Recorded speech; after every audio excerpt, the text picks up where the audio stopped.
When staying in Mecca, you'll have numerous hotel options. One of those will be the Swissotel located in the clock tower. This is my second time staying here and my review of it. We arrived at the hotel at 1:30 p.m. and found that the room wasn't ready. Official check-in time is at 3 p.m. We therefore dropped off our bags and headed to the mall to get some lunch. The mall in the clock tower is connected via the ground floor, meaning that you don't have to leave the air-conditioned building when you head to the shops. The lobby is modern and well air-conditioned. There are several check-in desks, but during busy times there isn't really a clear queuing system. After lunch we found that only one of the rooms was ready. We had booked 2 triple rooms. As a result, we had no choice but to use the one room to freshen up before heading out for Asr namaz. Our other room was eventually ready after Asr. However, it turned out that it was on a completely different floor, which was very inconvenient. I would recommend maybe calling the hotel a week before or maybe even a day before in advance to see if they can do anything about putting the rooms on the same floor. Now the rooms were relatively spacious for a triple room. The decor was modern and it had all the usual mod cons one would expect from a 5-star hotel. There was a TV that had the live stream of the Kaaba and the adhan for every prayer was piped out the ceiling speakers. Most of the remaining storage furniture was along the corridor as you walked in. They had complimentary water along with a kettle for tea. There was even a fridge next to some drawers. The main vertical cupboard contained a safe and some extra drawers. The bathroom is what let the room down for me. The shower area was tiny and wasn't in the best of conditions. The decor felt dark and old compared to the rest of the room. There were included toiletries which from a sustainability point of view I commend. One thing you need to be aware of is using perfumed lotions and hand wash while in ihram. There were a few other bits like shaving kits included, which is useful when finishing umrah, but there are plentiful of cheap barbers outside that I didn't use these items. Now, as I mentioned earlier, we had 2 rooms. This was the view from one of the rooms without a Kaaba view. For the other room, we specifically selected and paid for a Kaaba view. If this is your first time here, I would thoroughly recommend one of these rooms with the Kaaba view. I'll go into the price difference later. This is the view from the 23rd floor, which is pretty good. However, I managed to get a look at some of the rooms on the highest floor, which is the 47th floor. The 47th floor seemed literally like a level above everything else I'd seen so far. Even the corridors were plush. As for the room, they were spacious and had somewhat of a more luxurious feel. But the main reason for staying here would be the view. This is probably one of the best uninterrupted views of the Kaaba. Some of the other hotels and even our room on the 23rd floor has an angled view. Other hotels are obstructed in some way by minarets and cranes. On the way to breakfast, you have to go down to level P8. On this floor, you have a salon should you wish to cut your hair here. Personally, I stick to the cheap barbers underneath most shopping malls. If you aren't hungry for breakfast, the long walk to breakfast alone is enough to bring your hunger about. You'll be asked for your room number before entering the restaurant area that serves breakfast. The breakfast area is huge. It's meant to be able to handle 2,500 people at peak times. There are 2 separate buffet areas essentially serving a mirror copy of food of each other. There was a separate counter that served pancakes. The queue for this was quite long. There was an omelette station. Unfortunately, the queue for that too was even longer. I think they need multiple omelette stations like they've done with the buffet area. As a result of the queue, I never actually got to eat an omelette on the 4 days that was here.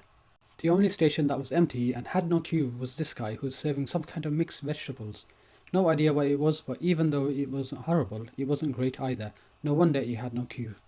The other foods consisted of an eclectic mix of items that I would not consider eating for breakfast. Take a look for yourself and let me know in the comments what you think.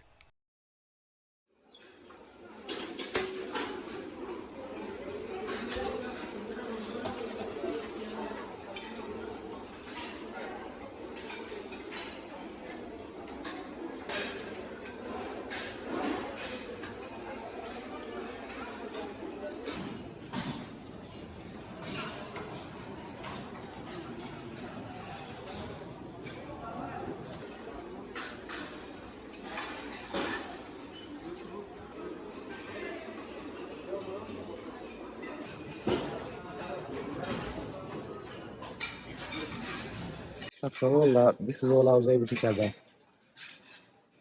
It's like, there's so much selection, but there isn't really. I did manage to find some scrambled eggs, which was enough to keep me going, but breakfast in Saudi hotels is one of the worst hotel breakfasts I've ever had. There is a kids' breakfast area. Who knows, that might have had more appetizing food than the main buffet area. If I haven't bashed Swissotel enough already about breakfast, there's still one more annoying thing I came across. For some reason, you have to ask the waiting staff for tea or coffee. This just adds extra delay, especially when all they do, at least for coffees that is use the machine.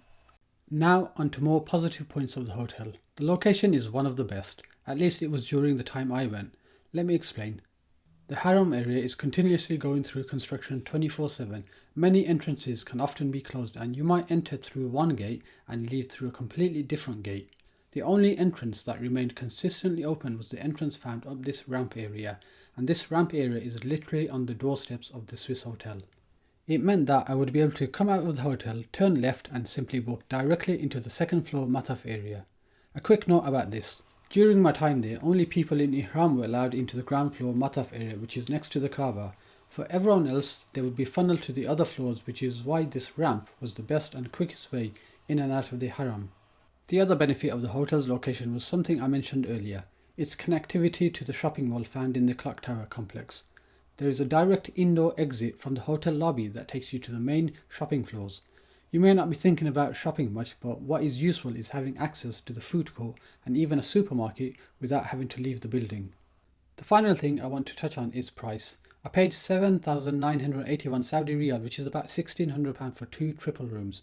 One of the rooms was slightly more as it was a Kaaba view, but essentially it was £1,600 in total for 4 nights.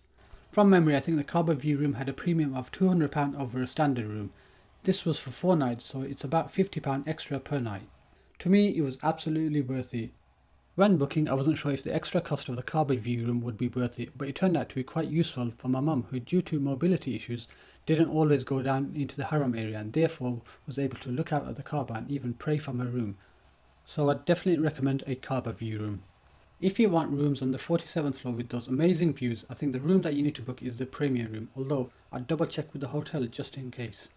Swissotel is part of the Accor hotel group and that's where I booked my rooms. I got the best price by signing up to their loyalty membership program, which is free. As for payment, I was expecting to be charged immediately as it was a non-refundable rate, but to my surprise, I didn't get charged anything. About a week later, I received an email with a payment link. Not sure why it's done this way, but it's just something to be aware of. The only other issue I had with the hotel is the lift system. Despite there being 4 sets of lifts totaling 24 individual lifts, there always seemed to be a wait, especially during prayer times. For some reason, the lifts are designed in a strange illogical manner. For example, depending on which lift you catch, there is no way to get down to the ground floor. Those lifts end up on a level called P4. From here, you have to then go to a freight lift, which takes you down to the rest of the way to the ground floor. There are lifts that do go down all the way to the ground floor, but in my experience, they never come when you press the call button. Instead, you end up with the one taking you down to P4.